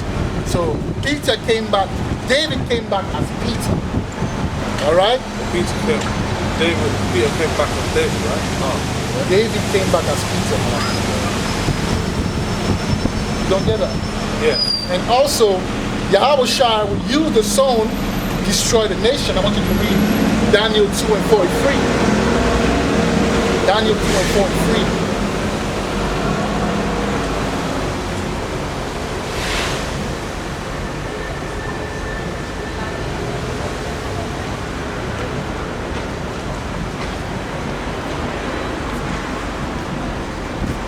Daniel 2 and 43. It's the book of Daniel, chapter 2, verse 43. And whereas thou sawest iron mixed with miry clay, right, they shall mingle themselves with the seed of men. Carry on. But they shall not cleave one to another. Right. Even as iron is not mixed with clay. Carry on. Verse 44. Verse 44. And in the days of these, right, King shall the God of heaven set up a kingdom, right, which shall never be destroyed, and the kingdom shall not be left to other people, but but it shall break in pieces and consume all these kingdoms, right, and it shall stand forever. That's the kingdom of the Bible. Right. What are verse 45? Read 45. For as much as thou sawest that the stone was cut out of the mountain. Right. That stone, man, that's what represents King David. Yeah. Right? That's what represents King David. That stone. Because King David will come and set up everything back, man. The Most High will use King David to do what he has to do. Remember that. Read it. Verse 45. For as much as thou sawest that the stone was cut out of the mountain without hands. Right. So Peter, that's why Peter has this very strong ministry to head, because the Most High really gave him, imparted in him what he has to impart to him for the will of the Yahawashi to be done. Right? So that's it on that. So that's it on that. And he said, Peter was the first disciple to draw the sword against the centurion, and that's the David spirit, the warrior spirit. The reason why Peter denied Yahawashi is because Yahawashi gave himself in peace. So Peter said to himself, if Yahawashi gave himself easily, I will just leave it, like that. Read Luke 22, 54 to 57.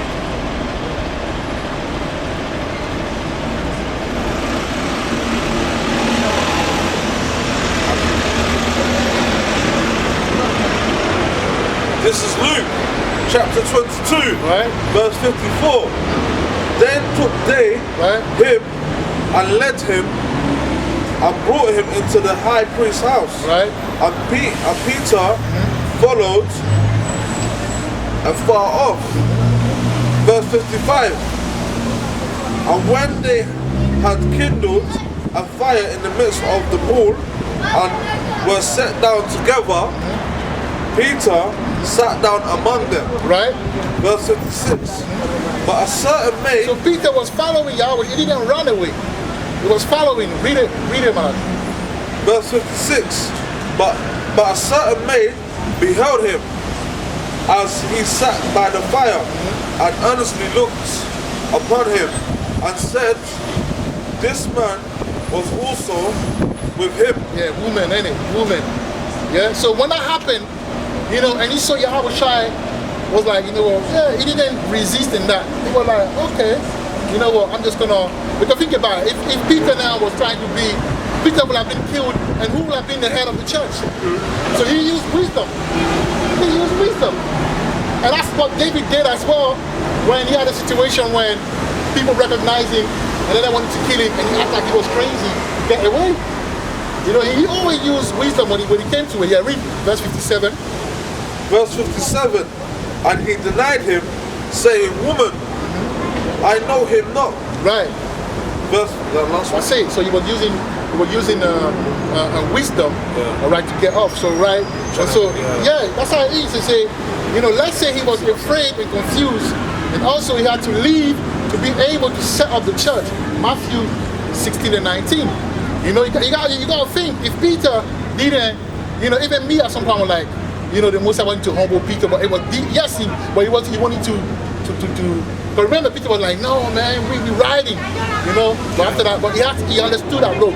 Let me be alive, to carry on the work, man. I can't be dead. As well, if I'm dead, who's going to be the head? And that's what happened. So Matthew, 16 and 19. This is Matthew chapter 16, verse 19.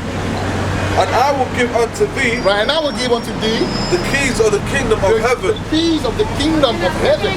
And whatsoever thou shalt bind on earth. Right, and whatsoever that's that King David, that's that being, King David of the tabernacle, man. The tabernacle of David, man. Powerful shit, man. We're gonna take over, the Israelite. It's up, man. Esau, you know what time it is, bro. But that's very key. Read it again. Matthew chapter 16, verse 19. And I will give unto thee the keys of the kingdom of heaven. Yeah. And whatsoever thou shalt bind on earth, and whatsoever thou shalt, that's that Isaiah 33 and 6, that wisdom, man. And we're going to do a lesson on it. Because brother think that, you know, it's just knowing what's up that represent Isaiah 33 and 6. No! There's deeper understanding and knowledge and wisdom that when you acquire, you become supernatural.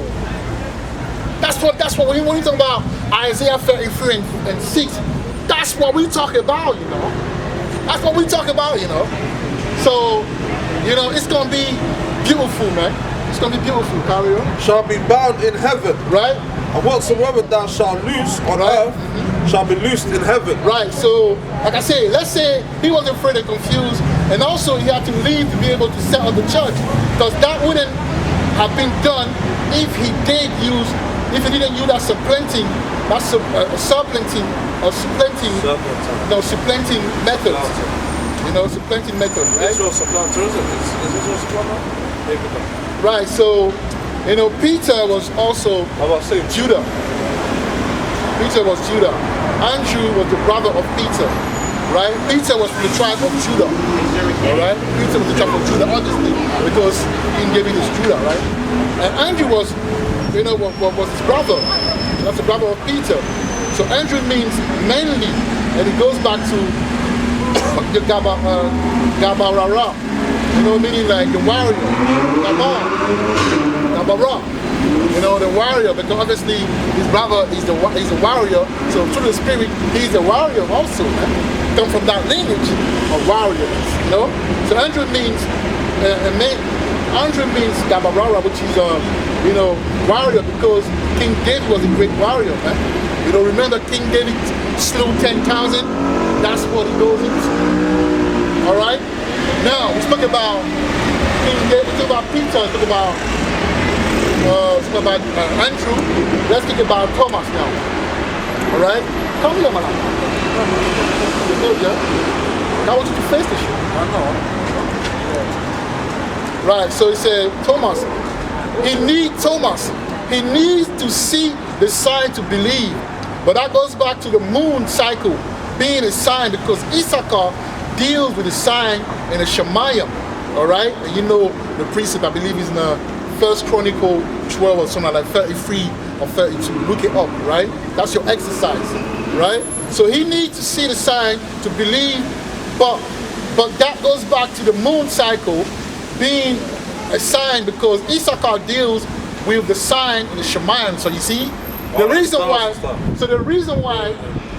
why he didn't believe, he wanted to see that was Yahawashi, and he touched his pierced, you know, area, because that goes back to him being from the tribe of Issachar. They deal with the sign. He needs to see. You know what I mean? The key to sign, bro. You know what I mean? So that's how spiritual, yeah, Thomas. Thomas the Dow, right? Yeah. So it's for him to be right.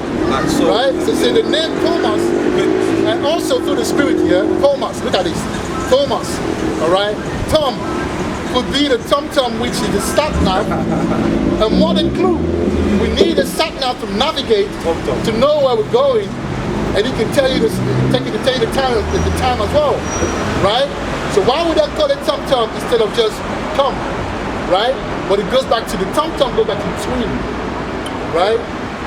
Meaning as well, twain, in the Bible will be twain, which is twin. 1 Samuel, go to 1 Samuel 1 and 18. You see that? We're going somewhere with the twin aspect of it. You know, the moon and the sun, that energy. See, so Yahweh is very intricate, and I'm not even going to say deep, but for me to say that Yahweh is deep, it's a joke. How can you even say that Yahweh is deep? No, I wouldn't say Yahweh is deep. I would say Yahweh is the definition of depth. Yeah, that's what I would say. Yahweh is the definition of depth. You got it. Yeah. 1 Samuel 1 and 18. 1 Samuel chapter 1 verse 18. And she said, let thine hand make find grace in thy sight. So the woman went her way and did eat, and her countenance was no more sad. You want to 18 to read? Verse 19. And they rose up in the morning early and worshipped before the Lord, and returned and came to their house to Ramah and Elkanah knew Hannah, his wife, and the Lord remembered her. Verse 20. Wherefore it came to pass, when the time was come, about after Hannah had convinced that she bare a son, and called his name Samuel, saying, because I have asked him of the Lord. Verse 21. And the man Elkanah and all his house went up to offer unto the Lord the yearly sacrifice, and he vowed. Verse 22. But Hannah went not up, for she said unto her husband, I will not go up until the child be weaned, and then I will bring him, and he may appear before the Lord, and there abide forever. I made a mistake on that. We're gonna carry on like that, you know. I'll slipped up on that, you know. So I'll say that, you know, I'll read it again. Say we need the sat nav to navigate, to know where we're going. It can tell you the time as well, right? Why would I call it tum-tum instead of just tum? And I spoke about the twin aspect of things, right? So let's go into it. After Leah had Judah, all right, she left Barry. Listen to this. After Leah had Judah, she left Barry. Read it. Genesis 29 and 35. When Leah had Judah, she didn't have baby for a while. 29 and 39. She didn't have baby for a while. 29 and 39. 29 and 35, my love.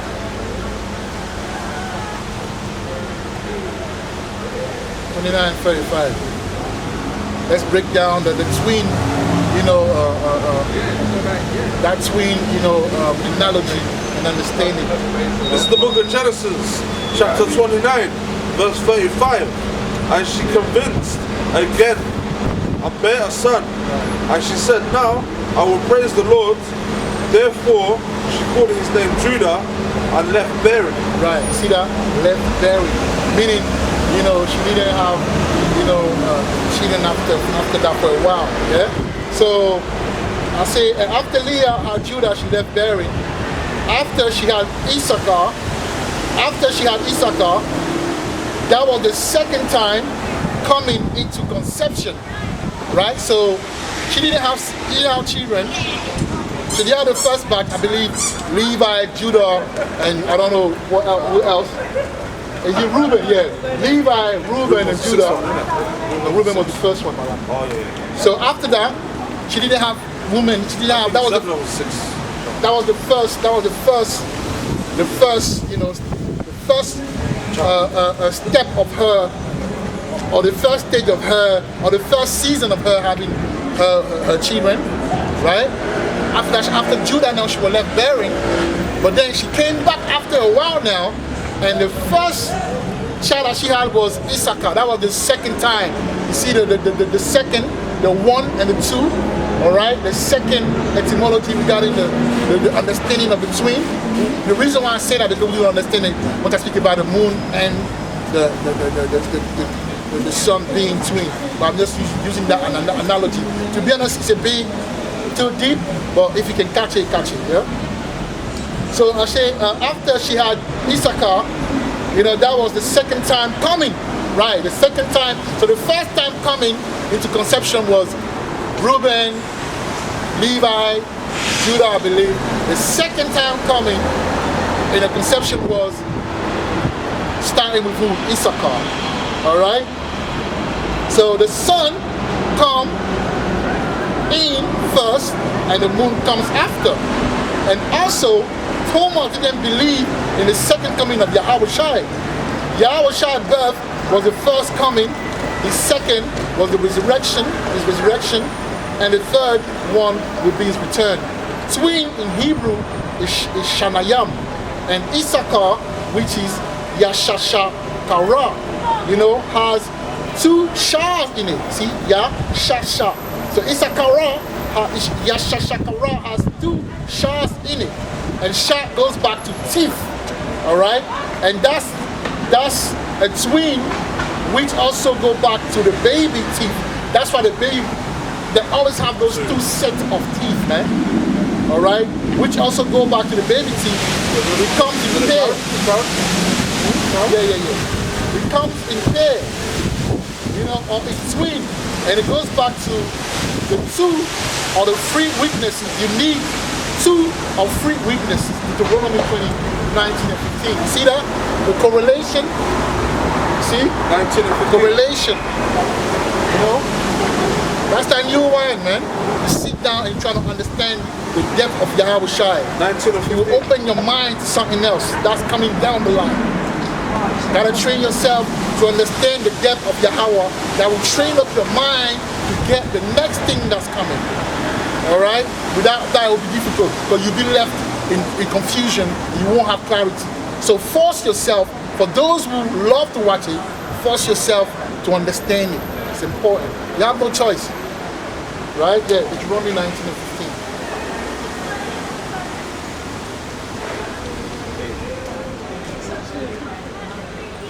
This is the book of Deuteronomy, chapter 19, verse 15, right? Yeah, verse 15. The witness shall not rise up against a man for an iniquity or for any sin. In any sin that he sinneth at the mouth of two witnesses. At the mouth of two witnesses. So the twin aspect of things is very important in that spirituality. You know, the moon and the sun. Alright? And even how the Mosai dealt with Leah. First time coming in the conception, second time coming in conception. See that? Two witnesses. The spiritual reality, you see that? Right. So that's it or not, right? Wow. I mean, once the point is made, you can read it. Alright. Once the point is, that's our God power reading out here. Because you need to now, you know, grow in your reading skills. Sometimes you don't need everything. You don't need the point of moving on. No. Right? Alright. For those that listen, isn't it? Like, you know, but they can just read it themselves because they will go. Remember, we need sometimes because we have to move on. We need what we need, and we're catching on. Right? We're moving on. Right? So Deuteronomy 19 and 15, in the mouth of two witnesses shall every word be established. That ties in the feast day, right? The sun dictates the week cycle, and the moon dictates the moon cycle, or the month cycle. Even timekeeping has 12 hours that beareth witness on the day, and 12 hours for the night. See that? The twin, right? That's why Thomas didn't believe the second coming, because that's is synonymous to his name, Didymus, which means twin. You see that? Didymus, which means twin. So actually, Thomas is the head of the Issacharite, man. You know, because the Issacharite deal with the sign. To deal with the sign, you need the moon and the sun, which are twins. You see that? Right. So Thomas goes back to Didymus, which goes back to twin. That twin goes back to the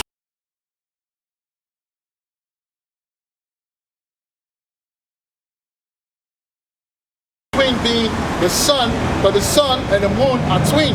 One is female, one is male.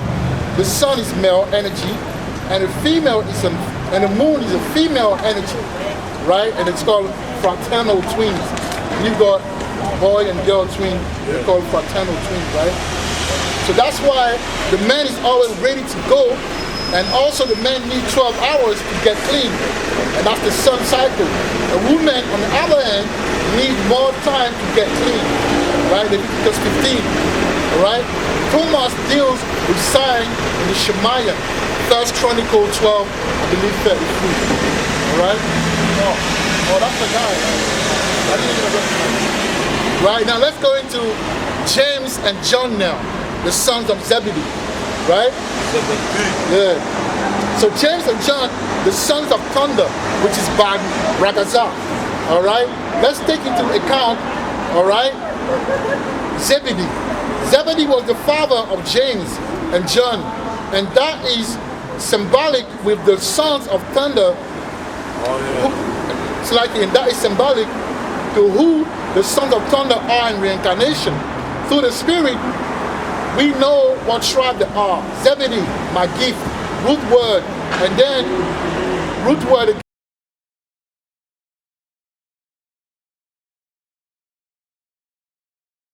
Again, definition C, that's if you want to go. But I'll put it on. If you want to go to the Bible, the blue letter Bible, yeah? I'll put it on in the editing, right? Goes in to the drunkards of Ephraim, right? The C definition goes into the drunkards of Ephraim, right? So his name Zebedee is a clue to what tribe John and his brother James are from. They're from the tribe of Ephraim. All right? When you read, exactly, Niger boys, man. When you read the book of John, it's the only place you find Yahawashi turning water to wine. All right? That's because, because the Ephraim, that's why the Ephraim, they drink. Nigerian people, they will drink. You know, they will drink. You know, it's funny, you know, how he remembered the miracle. So through the Spirit, John is the drunkard of Ephraim, man. You know, drunkard of Ephraim. You know, Isaiah 28 and 1, read it. Isaiah 28 and 1. You know, that's interesting, man. You know, and also you have to understand the brothers. A lot of things in this truth are spiritually discerned. Sure. You know, are spiritually discerned. All right? Are spiritually defined. Because the most I like playing with the carnal man. You know, like playing with the carnal man. You know, it brings our things through that spiritually discerned man. So you gotta be spiritual in order to understand. But the more you get exposed to this truth, the new wine, the more you will be spiritual. Believe you me. So read it, my life. Isaiah 28 and 1. This is Isaiah chapter 28, verse 1. Right. Woe to the crown of pride. Right. To the drunkards of Ephraim. To the drunkard of Ephraim. See? That's why they love the light. They love light, drinking, you know, champagne. If you read the song, they're talking about that, innit? Drinking this Hennessy and this and that. Even in America as well, a lot of the Ephraimite. And they love the Hennessy. Yeah, they love the Hennessy, yeah? Listen. Shayo. Yeah, that's what. Exactly. You see that? Oh man, they got a song, you know. He put that in a song, you know. The drunkard of Ephraim, bro. You know what I mean? Yeah. So yeah, so his glorious beauty is a fading flower, right, which are on the head of the fat of the vats, which are on the head of the fat valleys of them that are overcome with wine. Right. So Ahab was one of the wickedest kings ever, you know, and was famous for coveting a vineyard. All right. Oh yes. Yes, coveting a vineyard. We know the story, right? Yeah. It said through the Spirit, Ahab is the reincarnation of John, and to further prove it, Ahab means love, and John was the disciple whose Yahawashi loved the most. John. Go to John 21 and John 21 and 7. See that? No. John loved. Yahawashi loved John the most, man. Right. Because he was the wickedest. Yeah, because Yahawashi came for who? For the sinners, right? Yeah. So he would love the one that he knows was the wickedest. That need that purge. Because in his past life and that he's been wicked. Yeah. Through the Spirit, man. So yeah, read it, Malak. What is it? John 21 and 7. John 21 and 7. This is John chapter 21, verse 7. Therefore, that disciple whom Yahawashi loved, said unto Peter, it is the Lord's. Now when Simon Peter heard that it was the Lord's, he girt his fisher's coat unto him, for he was naked, and did cast himself into the sea. Right, so that, so they get the first, what was the first thing? Shall I read that again? No, read the first line. Verse 7, the first Verse line. 7, therefore, that disciple whom Yahawashi loved. You see that disciple whom Yahawashi loved, which is John. Alright, funny enough, we're reading the book of John, right? We say, John will be a so-called Nigerian today from the tribe of Ephraim. Also to further prove that, let's read Amos 6 and 6. Through the Spirit, you know. Through the Spirit. You know. Spiritually discerned. using the word of the Most High Yahweh, Ba'ashem Yahawashi. See? You know, I love it, man. That's why it wasn't difficult for me to really embrace it and be the messenger of that beautiful, you know, revelation, because, you know, it's so real, so, yeah, read it, Malaki. Amos 66. The book of Amos, chapter 6, verse 6. That drink wine in bowls and anoint themselves with the chief anointments. That drink, well, read it slowly, Malaki. That drink wine in bowls. That drink wine in calabash. Bowls, bowls, isn't it? Bowls. Yeah, calabash. You know calabash? Calabash. You're not a real Nigerian. But yeah, it's a real Nigerian anyway, so I understand. Calabash. When you go to there's something French is calabash. When you want to drink the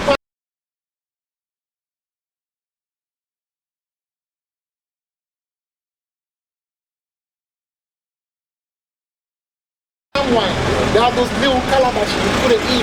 Of course. Yeah. Come on, man. If you walk in Nigerian movie, you will see the calabash. Every time you come, instead of giving you water, they will give you some wine in the calabash. Amos 6 and 60. So read it again from the top. This is the book of Amos, chapter 6, right? Verse 6. That drink wine in bowls and anoint themselves with the chief ointments, but they are not grieved for the affliction of Joseph. Right, so John will be... Joseph's the forefather, isn't it? Yeah, they don't care, man. These guys and 419 brothers, they don't give a shit. They just want money. They will sell you out, man. But I'm just saying the wicked of Ephraim, not all Ephraim. Let's understand that, yeah? But I love my Nigerian brothers, you know? I love my Ephraimites as well. Yeah. So John will be a so-called Nigerian today from the tribe of Ephraim, also to further prove that Amos 6 and 6 talks about how the Ephraimite love to drink wine in bowl, the calabash bowl. Yeah, that's why when you visit a Nigerian in Nigeria, he gives wine in the calabash. Ahab coveted a vineyard, so it became a curse unto death. You see that? So because the king Ahab coveted that vineyard to come with the killed neighbor, along with Jezebel, that's why they drink a lot. It's a curse actually. All right. Now,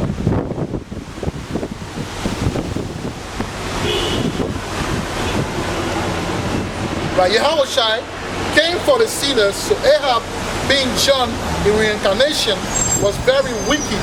That's why Yahawashi loved John so much.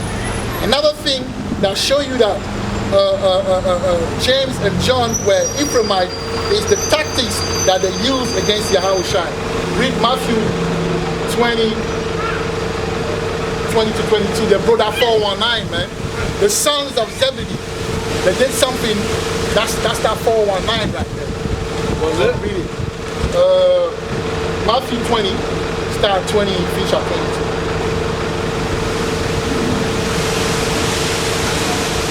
This is the book of Matthew, chapter 20, verse 22.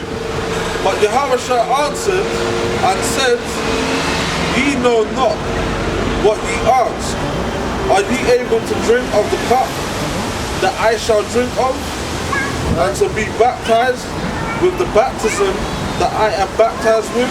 Right. They say unto him, We are able. Continue. That's verse 4. Continue. But I see, okay, so, you know, I say, another thing that show you that James and John were Ephraimites, the tactic they used against, you know, Yahawashi in Matthew 20 and 22, right? And he said, there is a reason why they brought the mom. It was actually them asking Yahawashi through the mom. The same way Ahab used Jezebel to get our neighbor, right? Now read Mark 10 and 35. But they came to Yahawashi and they said, oh, you want to be, you know, number 1 and number 2. But it's not for you to be number 1 and number 2. This is Mark, sorry. It's not for you to be number 1 and number 2. It's Yahawashi that decide, but they wanted to finesse the way. He's the greatest. Yeah, they want to finesse the way into like, you know, positioning that. That 419 plating, man. You know what I'm saying? Yeah, we are the Hebrew Israelite, man. Shalom, sister. You're the Hebrew Israelite. We are the Hebrew Israelite. Do you believe in the Do I believe? in the doctrine? I believe in Christ. Okay. Yeah. Well, Christ is, his name is Amashiach, and Amashiach is a black man. Christ is Amashiach. It's Hebrew. Yeah. Christ is a Greek term. Amashiach. It's not Yahweh? Huh? Yahweh? The name of our father is Yahawashi. Yahweh. So we're just pronouncing it wrong. Because of the Greek influence. All right, and his name will be Yahawashi. Yahawashi. Yahawashi. Yeah. Right?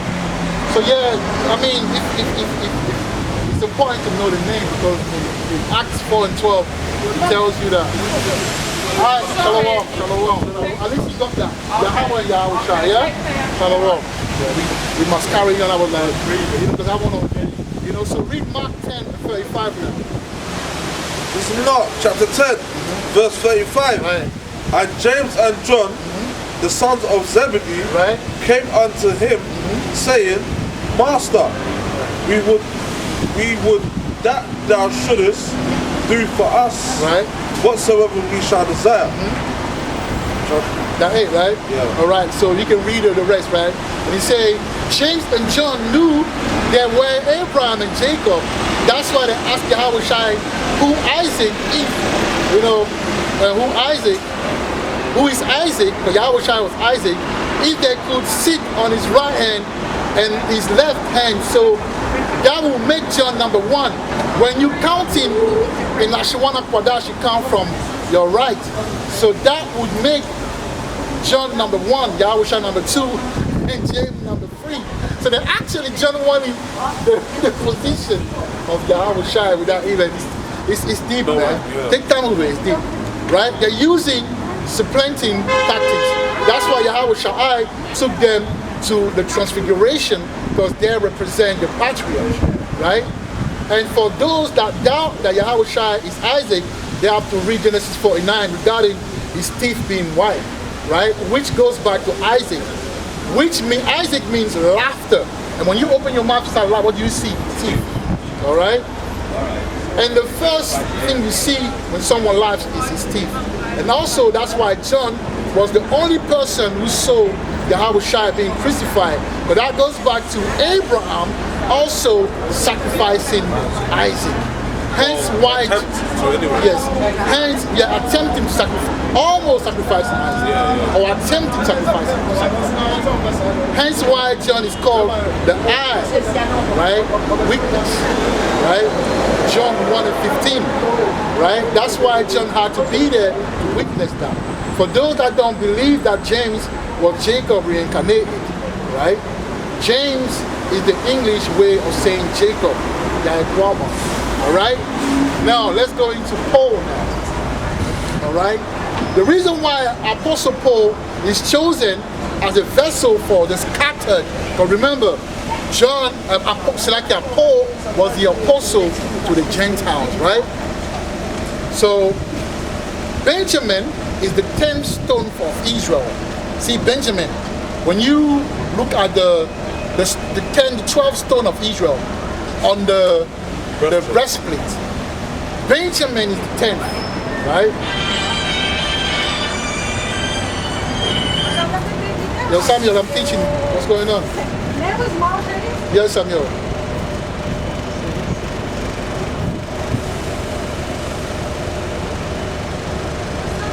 Yeah. 2 for what? 3 for 12. Okay, that's fine. Okay, let me call it up in 3, yeah? Add it up, and I'll if it's too much, let's pay, and I'll give the money back, yeah? Alright, see you, bye-bye.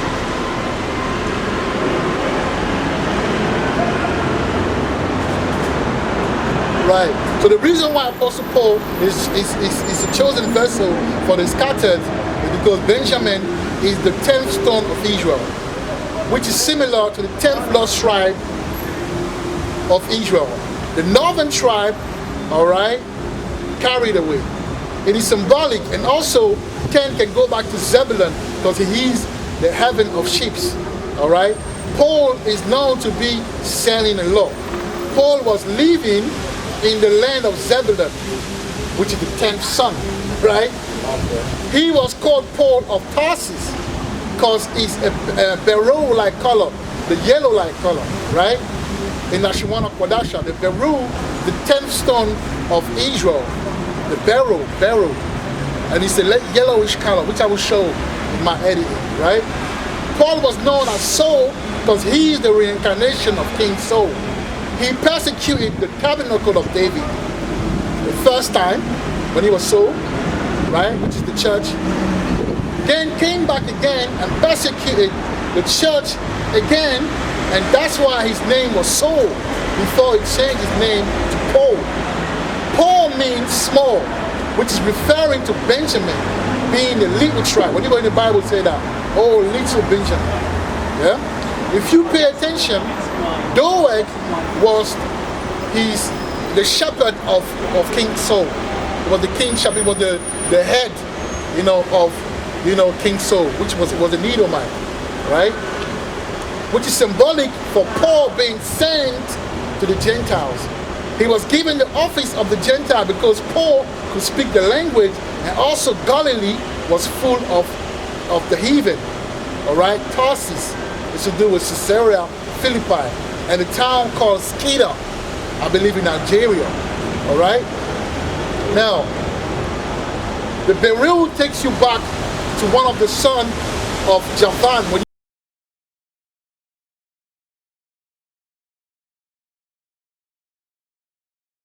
you go into the etymology, right? That Javan goes back into the beryl.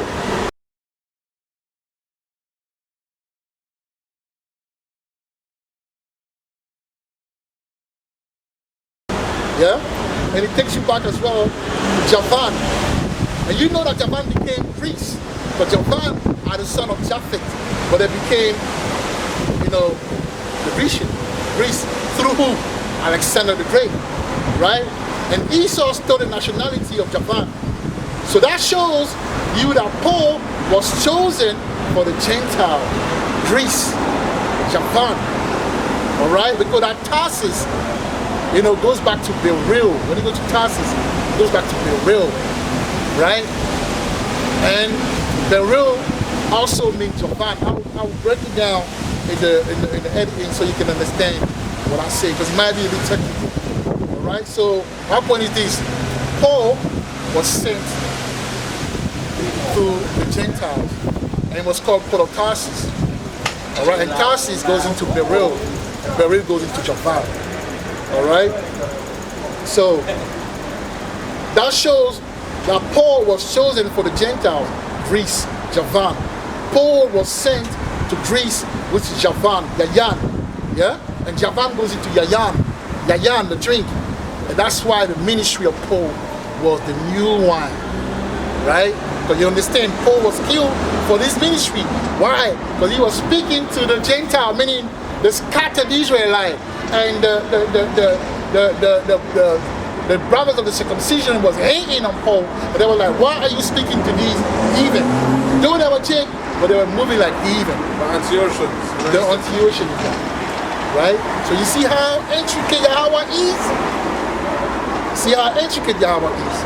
All right? I will even write it, when you come to Paul, I will write a quick thing where you can follow me.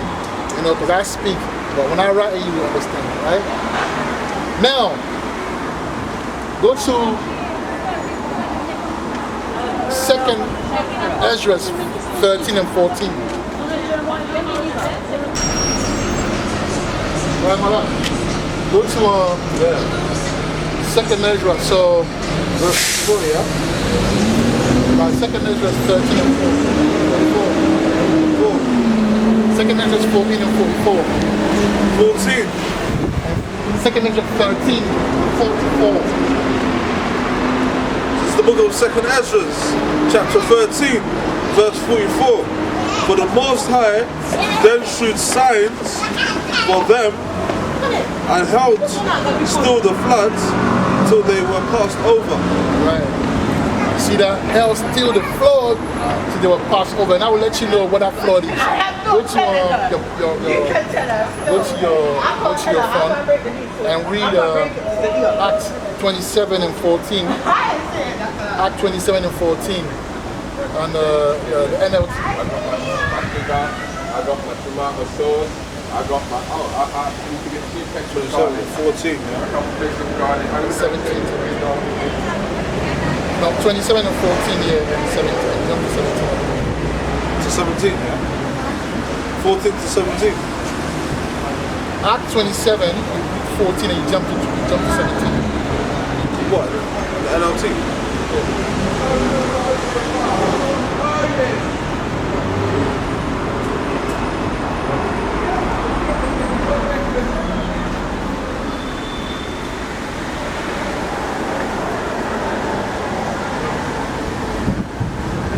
To what again?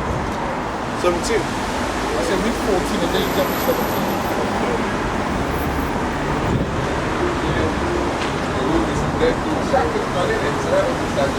This is Acts chapter 27, verse 14. Come in. Verse 14. So that can find it. But the weather changed abruptly, right? And the wind of typhoon, yeah, strength, called a northeaster, burst across the island. See that? And that was that same wind that, you know, the Moses had to come down for the 10 tribe to be able to go through, you know, the sea to get to America. It's the same thing that Paul was caught up in. It's called the Euroclydon. Oh. Euroclydon, man. Go now, jump to 17. Hold on. Burst across the island and blew us out to sea. Verse 17. Read it loud, man. Then the sailors bound ropes around the hull of the ship to strengthen it. They were afraid of being driven across to the sandbars of Cyprus. Cyprus, you know, you see that? Cyprus, yeah? So that's see, of the what? Of the African coast. See that? Of the African coast. When we're talking about that area, we're talking about Zebulon and Naphtali, and that it's the African coast, that part. So the one that you know as North Africa, which is not North Africa. So they lowered the sea anchor to slow the ship and were driven before the wind. Right, you see how, isn't it beautiful how, you know, the same wind that the Mosai, you know, kind of calmed down for the 10 tribe to go through, the same wind that create that shipwreck, you know, before. You know what I mean? As well, same area. The storm at sea. Yeah, the storm at sea, right? So now, we're going to Philip now, right? Concerning Philip, we have to take in account where Yahawashi picked the disciple. Matthew 4 and 13, John 1 and 43, Matthew 16 and 13. Philippi was Caesarea Philippi, which was in the coast of Naphtali and Zebulon, right? And that's why he was called Philip, and shows you that he was from the tribe of Zebulon. And that's through the Spirit he baptized the Ethiopian eunuch in waters. It's an Act 8 and 36, right? So that's Caesarea Philip is named today Churchill, right? We've already done the breakdown that Algeria is the land of Zebulon, Naphtali. Algeria is your biggest African country for the sole reason that Zebulon dwell exaltedly. You see? That's why all the tribe live there, right? That's where the Carthagena Empire, you know, like people like Hannibal and his brother, Asdrubal, you know, you have to research it. You know, in the Carthagena Empire, that's where they live. They live between Nigeria and Tunisia, right? That goes back to Leah saying now, my husband shall dwell with me when she had Zebulon, right? And Asdrubal, Hannibal brother, was the reincarnation of Jacob, Yahawashi, right? And both of them came back as James and John, right? The son of thunder, which goes back to Hannibal Barca, and Barca means lightning. See that? The sons of thunder, man. Hannibal is Yahanana, which is John. You see that? John. So Hannibal is John, and he came back as John. You know, when Yahawashi was doing his ministry. Right? Now let's go to Simon the Zealot. It's concerning Simon the Zealot.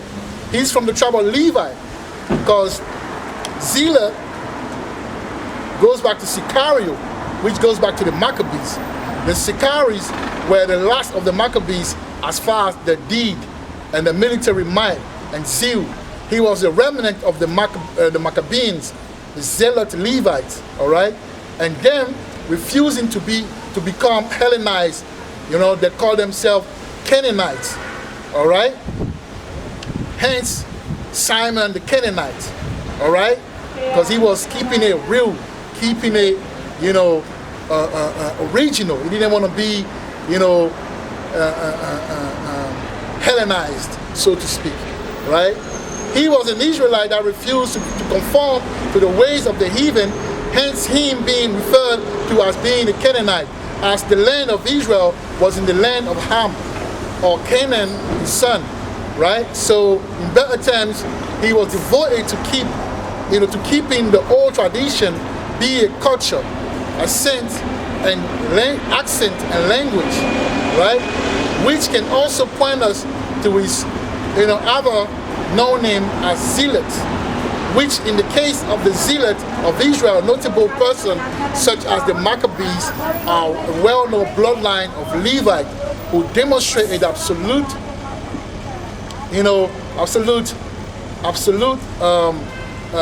devotion in the zealousness, in the zeal for Yahweh by Hashem Yahawashi.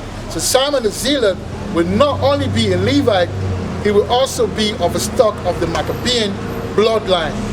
All right. Another thing to consider in his attribute, you know, is him. When you look at his attribute online, Google, is him, you know,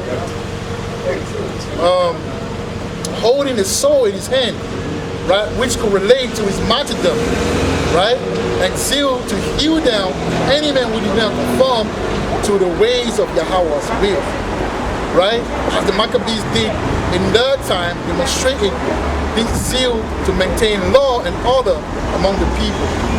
All this verifies the position as an apostle and the intent of Yahweh to raise up men of all time to execute judgment. All right? Now let's go into James the Lesser, because he had an apostle called James the Lesser. Right? Naphtali was less in stature, that's why they were light on feet. All right? The Bible says Naphtali is a hind let loose. He was a short brother, that's why it says James the Lesser. Right? And the name of his father is Eleph, right? And the root word for the James father name, right, show that he is from Naphtali.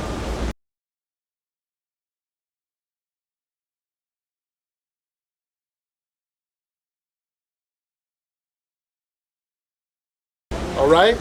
So his father was Ephias. That's the name of his father, Ephias. And when you go into the root word of Ephias, it shows that he was from Naphtali. All right, Naphtali. Now let's go back, let's talk about Bartholomew. The scriptures don't speak much about him. We all know, all we know is that he got flayed, meaning his skin got ripped, you know, apart from his skin. So concerning Bartholomew, much isn't said about his attribute, but discerning his name, meaning can give us an understanding that a Pharaoh-faced individual is someone with a mean countenance and doesn't fall shy of speaking his mind. In other words, he's straight to the point, like the straight lines on the Pharaoh, on his face, on the Pharaoh-faced man, right? Also, Yahawashi Mashiach referred to him as Nathanael, like here, and claimed he is an Israelite indeed, and one without guile, referring to the nature of how quick Israel are to vent frustration without even discerning the spirit aspect of the predicament. Them now hesitating to speak their mind is the correlation to the statement Yahawashi made which is also synonymous with the straight line Bartholomew, right, also known as Nathaniel, had on his head, an individual who is straight to the point, whether it be for good or for bad. All right. Now, let's talk about. Lastly, we're almost done now. Let's talk about Thaddeus Labius. That was the name of Thaddeus Labius, man. Thaddeus Labius. So Thaddeus Labius, much isn't said about him, but from a bit of research we can conclude his name Labius go back to the Lashawana Padasha Laba, which means heart, or a man with a big heart, meaning he was ready to stand up with the other disciple and do the work of the Lord. It also means that he has a big heart, a loving heart. He loved blessing the Malachian with gifts, right? He was also referred to as Jude to distinguish him from Judah the traitor, all right? Judas Iscariot the traitor, as both were named Judas, which was a common name among the Israelites living in the land of Zebulon. Right? So that's it for today. You know, hopefully you were edified, man. You know, hopefully you were edified. It might be long, but it's good wine. All right, it's good wine. And for the part where you were a bit confused, bear with us, because it's the new knowledge, man. With that, we'll turn to the east and we'll give our praises to Yahweh, Ba'ashem, Yahawashi, Waha, Waha, Wada, Kwam Israel, about the vow, man. Death to Babylon. Shalom. Shalom. Shalom.